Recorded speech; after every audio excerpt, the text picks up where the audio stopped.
નમસ્કાર, જય શ્રી કૃષ્ણ, હર હર મહાદેવ. મિત્રો, જે વ્યક્તિ મૃત્યુ પામેલ માતા પિતાની તસવીર ઘરમાં રાખે છે અને તેની સામે દીવાબત્તી કરે છે, તેની સાથે શું થાય છે? મિત્રો, ભગવાન શ્રી રામ કહે છે કે માતા પિતા આપણા પ્રથમ દેવતા હોય છે. તેમનો પ્રેમ, ત્યાગ અને આશીર્વાદ આપણા જીવનની સૌથી મોટી સંપત્તિ છે. પરંતુ જ્યારે તેઓ આ સંસારમાંથી વિદાય લે છે તો લોકો તેમની સ્મૃતિમાં તેમના ચિત્રો તેમના ઘરમાં લગાવે છે. એવામાં એ પ્રશ્ન ઉઠે છે કે શું મૃત્યુ પામેલ માતા પિતાની તસવીર ઘરમાં લગાવવી જોઈએ કે નહીં? શું તેનો કોઈ આધ્યાત્મિક પ્રભાવ હોય છે? મિત્રો, આજની આ અલૌકિક કથામાં ભગવાન શ્રી રામજી સ્વયં એક ભક્તને આ રહસ્યથી અવગત કરાવે છે. આ પ્રાચીન સમયની વાત છે. એક દિવસે નારદજી પૃથ્વી પર ભ્રમણ કરવા નીકળ્યા હતા. ત્યારે તેમણે જોયું કે અમુક લોકો કોઈ મૃત વ્યક્તિની ચિતા પાસે ઊભા રહીને રડી રહ્યા હતા અને મનમાં દુઃખી થઈ રહ્યા હતા. થોડા સમય બાદ મૃત વ્યક્તિના પરિજનોએ તેમનું ચિત્ર તેમના ઘરમાં લગાવ્યું અને તેમની સમક્ષ બેસીને પૂજા તેમજ સ્મરણ કરવા લાગ્યા. આ દ્રશ્ય જોઈને દેવર્ષિ નારદ સ્તબ્ધ થઈ ગયા અને વિચારવા લાગ્યા કે જે વ્યક્તિનું મૃત્યુ થઈ ગયું છે તેના પરિજન તેના ચિત્રોને ઘરમાં કેમ લગાવી રહ્યા છે? તે વ્યક્તિ હવે આ સંસારથી મુક્ત થઈ ગયો છે, પછી તેનું ચિત્ર ઘરમાં રાખવાનો શો ફાયદો? શું આવું કરવાથી મૃત વ્યક્તિની કૃપા પ્રાપ્ત થાય છે અથવા તો કંઈક બીજું? દેવર્ષિ નારદ આ દ્રશ્ય જોઈને કંઈ સમજી ના શક્યા. તેઓ આ પ્રશ્નોના ઉત્તર મેળવવા માટે ભગવાન શ્રી હરિવિષ્ણુજી પાસે વૈકુંઠ તરફ પ્રસ્થાન કરવા લાગ્યા. જ્યાં પહોંચીને ભગવાન શ્રી હરિવિષ્ણુજીને પ્રણામ કર્યા. ભગવાન વિષ્ણુજી દેવર્ષિ નારદને જોઈને સમજી ગયા કે આજે તેઓ કોઈ સંદેશ લઈને પધાર્યા છે. ત્યારે ભગવાન વિષ્ણુ બોલ્યા, બ્રહ્માનંદ, તમારું વૈકુંઠ લોકમાં સ્વાગત છે. આજે કયા ઉદ્દેશ્યથી તમે અહીં પધાર્યા છો? કઈ ચિંતા તમને વ્યથિત કરી રહી છે? નિશ્ચિત તમે આજે કોઈ શંકાના સમાધાન માટે અહીં આવ્યા છો. ભગવાન વિષ્ણુની વાણી સાંભળી દેવર્ષિ નારદ કહે છે, હે પ્રભુ, આજે હું તમારી પાસે એ જાણવા આવ્યો છું કે પૃથ્વી પર જ્યારે કોઈ વ્યક્તિનું મૃત્યુ થાય છે તો તેના પરિજનો તેમના ફોટા ઘરમાં કેમ લગાવે છે? શું આવું કરવું યોગ્ય છે કે નહીં? આવું કરવાથી પરિજનોને શું લાભ થાય છે? શું મૃત વ્યક્તિના આશીર્વાદ તેમના ઉપર બનેલા રહે છે? દેવર્ષિ નારદજીની વાત સાંભળીને ભગવાન શ્રી હરિવિષ્ણુજી બોલ્યા, હે દેવર્ષિ, આજે તમે એક અત્યંત મહત્વપૂર્ણ પ્રશ્ન પૂછ્યો છે. તમારા આ પ્રશ્નના ઉત્તરમાં સમસ્ત માનવ જાતિનું કલ્યાણ છુપાયેલું છે. હે નારદજી, હું તમને આ પ્રશ્નનો ઉત્તર એક અલૌકિક કથાના માધ્યમથી આપું છું. તમે આ કથાને અંત સુધી ધ્યાનપૂર્વકથી અવશ્ય સાંભળજો, કારણ કે જે કોઈ વ્યક્તિ આ કથાને પૂર્ણ રૂપથી શ્રવણ કરે છે તેના ઉપર મારી કૃપા સદાય બની રહે છે. દેવર્ષિ નારદ બોલ્યા, હે પ્રભુ, હું તમને વચન આપું છું કે જ્યાં સુધી તમે આ કથા સંભળાવશો હું તેને પૂરી શ્રદ્ધા અને ધ્યાનથી સાંભળીશ. કૃપા કરીને તમે મને તે કથા સંભળાવો. ત્યારે ભગવાન શ્રી વિષ્ણુજી કથા આરંભ કરતા બોલ્યા, હે બ્રહ્માનંદ દેવર્ષિ નારદ, ખૂબ પ્રાચીન કાળની વાત છે. જ્યારે ભારતમાં રામદાસ નામનો એક યુવક રહેતો હતો. રામદાસ ભગવાન શ્રી કૃષ્ણનો પરમ ભક્ત હતો. તે સદાય સાચા ધર્મનું પાલન કરતો અને તેના માતા પિતાની સેવા કરતો હતો. સમય ધીરે ધીરે વીતતો ગયો અને તે તેના માતા પિતા સાથે એક સુખમય જીવન વ્યતીત કરી રહ્યો હતો. રામદાસની પત્નીનું નામ સાધના હતું. સાધના પણ એક ચરિત્રવાન, ધર્મનિષ્ઠ અને પતિવ્રતા સ્ત્રી હતી. રામદાસ અત્યંત પરિશ્રમી હતો. તે આખો દિવસ શ્રદ્ધાથી પરિશ્રમ કરતો અને જે કંઈ કામ મળતું તેનાથી પરિવારનું પાલન પોષણ કરતો હતો. તેને પોતાના માતા પિતાથી અત્યંત પ્રેમ હતો. પછી એક દિવસ અચાનક તેના માતા પિતાનું મૃત્યુ થઈ ગયું. રામદાસ અત્યંત દુઃખી થઈ ગયો. માતા પિતાના અંતિમ સંસ્કાર કર્યા બાદ તેના ઘરના પૂજા સ્થળમાં તેના માતા પિતાના ખૂન જ મોટા 2 ચિત્રો સ્થાપિત કરી દીધા અને પ્રતિ દિવસ તેમની પૂજા કરવા લાગ્યો. હવે તે જીવન તેના માતા પિતાની પૂજા કરતા વીતવા લાગ્યું. થોડા દિવસો બાદ તેના જીવનમાં અજીબ ઘટનાઓ ઘટવા લાગી.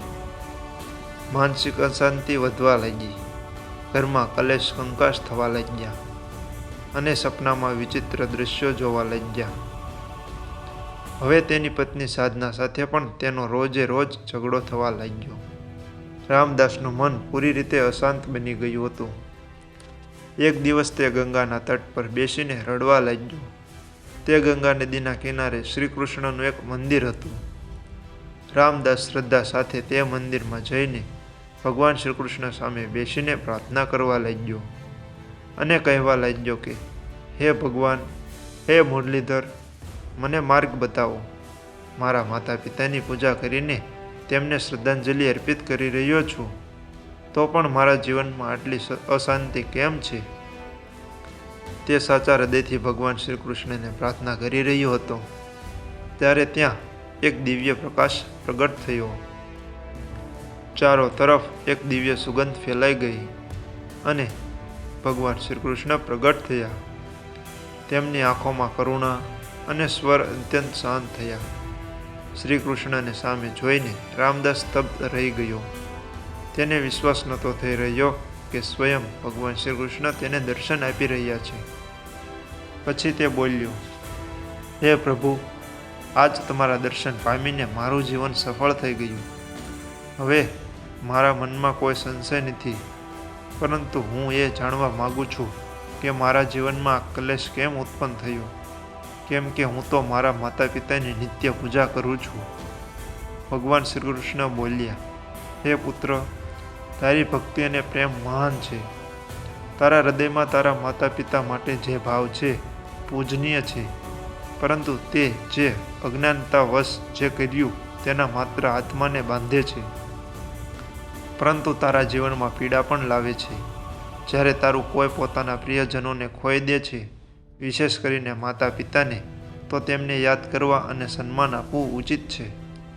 પરંતુ અમુક નિયમ અને મર્યાદાઓ હોય છે જેને દરેક મનુષ્ય જાણવી જરૂરી છે. હે પુત્ર, જ્યારે કોઈ આત્મા છોડે છે, આ શરીરને છોડે છે, ત્યારે તેનો ઉદ્દેશ્ય હોય છે કે આગલા જન્મ તરફ આગળ વધવું અને તે યાત્રાને પૂર્ણ કરવી જે બ્રહ્માંડે તેના માટે નિર્ધારિત કરેલી. પરંતુ જ્યારે આપણે તે આત્માના ચિત્રને પૂજા સ્થાનમાં રાખીને પ્રતિ દિવસ દીવો પ્રગટાવીએ છીએ, ફૂલ અર્પિત કરીએ છીએ, તો આ પ્રેમ એક બંધન બની જાય છે જે આત્માને આગળ વધવા દેતું નથી. આત્મા આગળ વધવા માગે છે, પરંતુ આપણા પ્રેમના કારણે તે ભાવનામાં અટકાયેલી રહી જાય છે. ભક્તિ કરવી ખોટું નથી, પણ તેમને પ્રેમથી મુક્ત કરી દેવા, તેમને બાંધવા નહીં.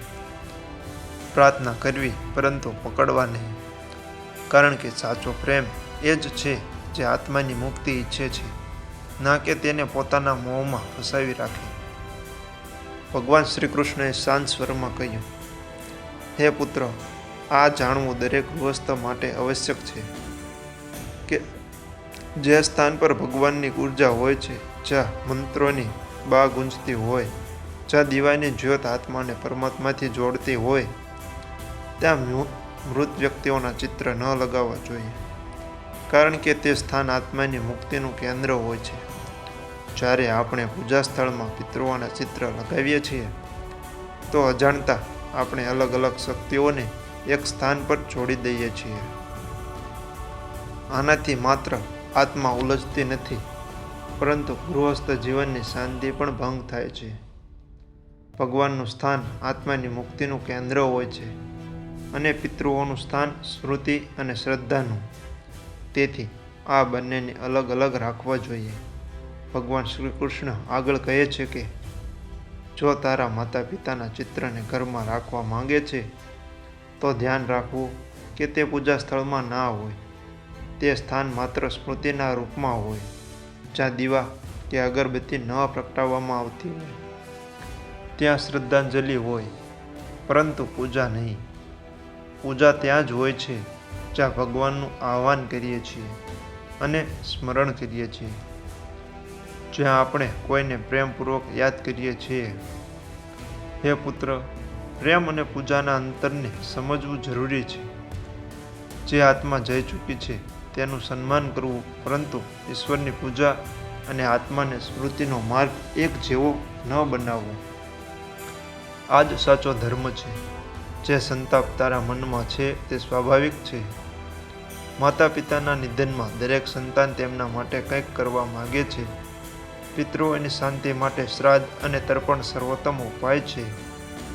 આ વૈદિક કર્મોના માધ્યમથી તમે ના માત્ર તેમને સન્માન આપો છો, પરંતુ તેમની આગળની યાત્રા માટે આધ્યાત્મિક શક્તિ પણ પ્રદાન કરો છો.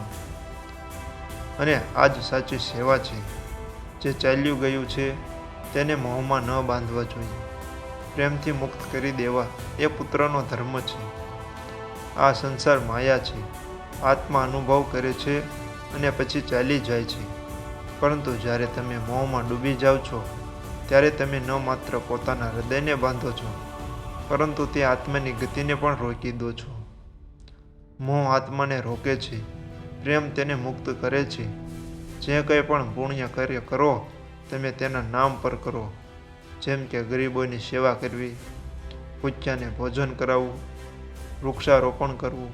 આ જ કર્મો તમારા જીવનમાં તમારા માતા પિતાના આશીર્વાદના રૂપમાં પાછા આવે છે. પ્રેમને કર્મમાં બદલો. આ જ સાચી શ્રદ્ધાંજલિ કહેવાય છે. ભગવાન શ્રી કૃષ્ણએ આશીર્વાદ આપતા કહ્યું, હે પુત્ર, તારા માતા પિતાએ તને ખૂબ જ પ્રેમ આપ્યો. તેમણે પોતાનું સંપૂર્ણ જીવન તારા માટે અર્પિત કર્યું. હવે સમય આવી ગયો છે. તું તારા પ્રેમમાં તેમને બાંધવાનું સાધન નહીં, પરંતુ તેમને મુક્ત કરવાનું માધ્યમ બને. જો તું તારા ઘરમાં સુખ અને શાંતિ ઈચ્છે છે, તો પહેલાં તે આત્માઓને શાંતિ આપ કે જે હવે આ લોકની નથી રહી. આસ્થા આવશ્યક છે, પરંતુ સંયમની સાથે જ્ઞાનથી જીવનને સજાગ બનાવવું. ત્યારબાદ દેવર્ષિ નારદે ભગવાન શ્રી વિષ્ણુને પૂછ્યું કે પ્રભુ, હવે હું જાણી ગયો છું કે મૃત વ્યક્તિઓની તસવીર રાખવાનું રહસ્ય શું છે. પરંતુ હું એ પણ જાણવા માગું છું કે શું મનુષ્યની મૃત્યુ બાદ તેનો પુનઃજન્મ થાય છે? શું મૃત વ્યક્તિની આત્મા ફરી મનુષ્યના રૂપમાં જન્મ લે છે, અથવા અન્ય કોઈ યોનિમાં જાય છે? ત્યારે ભગવાન શ્રી હરિ વિષ્ણુજી બોલ્યા, હે દેવર્ષિ નારદ, જ્યારે આત્મા મૃત્યુ થયા બાદ નવા શરીરમાં પ્રવેશ કરે છે ત્યારે તેને પુનર્જન્મ કહેવામાં આવે છે. આ પુનર્જન્મ ક્યારે અને કેવી રીતે થશે એ અનેક વાતો પર નિર્ભર કરે છે. પુનર્જન્મ માટે 3 મુખ્ય કારણ: 1. સંચિત કર્મ, પાછલા તમામ જન્મોના. 2. પ્રારબ્ધ કર્મ, વર્તમાન જન્મમાં જે સુખ દુઃખ મળ્યા છે તે પૂર્વજન્મોના કર્મોથી નિર્ધારિત. 3. પુણ્ય કર્મ, જે આ જન્મમાં કરવામાં આવ્યા છે તે ભવિષ્યના જન્મને પ્રભાવિત કરે છે. જ્યારે મનુષ્ય મરે છે તો તેની આત્મા તરત પુનર્જન્મ નથી લેતી. આત્મા 3 ચરણોમાંથી પસાર થાય છે. 1. પ્રેત યોનિ, જ્યાં આત્મા અમુક સમય સુધી શરીરના અભાવને સમજી નથી શકતી. 2. યમલોક, યમદૂત આત્માને યમરાજ પાસે લઈ જાય છે. ચિત્રગુપ્ત આત્માના કર્મોના લેખો જોખા પ્રસ્તુત કરે છે. 3. જો પુણ્ય વધારે હોય તો સ્વર્ગ અથવા લોક મળે છે. પાપ વધારે હોય તો નર્ક અથવા નિમ્ન યોનિ મળે છે. અને જો પુણ્ય અને પાત્ર સમાન હોય તો માનવ જન્મ ફરીથી મળે છે. ગરુડ પુરાણ અનુસાર આત્માને પુનઃજન્મ માટે 84 લાખ યોનિઓમાંથી પસાર થવું પડે છે. પશુ, પક્ષી, કીટ, જલચર, મનુષ્ય આદિ જેમણે હિંસા અને અધર્મ કર્યો હોય તેમને નિમ્ન યોનિમાં જન્મ મળે છે. જેમણે સેવા, ભક્તિ અને સારા કાર્ય તથા ધર્મનું પાલન કર્યું હોય તેઓ દિવ્ય યોનિ અથવા ફરીથી મનુષ્યના રૂપમાં જન્મ મેળવે છે. જીવન આત્માની યાત્રા છે. આ યાત્રા ત્યાં સુધી ચાલે છે જ્યાં સુધી આત્મા પરમાત્મામાં લીન થઈને મોક્ષ પ્રાપ્ત ન કરી લે. પુનઃજન્મ માત્ર શરીર બદલવું નહીં, પરંતુ આત્માની સનાતન યાત્રાના દર્શન છે. જો કોઈ વ્યક્તિ વધારે પાપ કરે છે તો તે આગલા જન્મમાં પશુની યોનિમાં જન્મ મેળવે છે. જો કોઈ વ્યક્તિ ખૂબ જ વધારે પુણ્ય કરે છે તે મૃત્યુ પશ્ચાત સ્વર્ગને પ્રાપ્ત કરે છે. અને જો કોઈ વ્યક્તિ તેનાથી વિપરીત આચરણ કરે છે અર્થાત ઘોર પાપ કરે છે તો તેને નરકમાં અને વર્ષો સુધી કઠોર દંડ આપવામાં આવે છે તથા નરકની ભયંકર યાતનાઓ સહન કરવી પડે છે. પછી આગળ ભગવાન શ્રી હરિ વિષ્ણુ કહે છે કે હે દેવર્ષિ નારદ, બીજું કારણ છે મૃત્યુના સમયે વ્યક્તિની માનસિક અવસ્થા.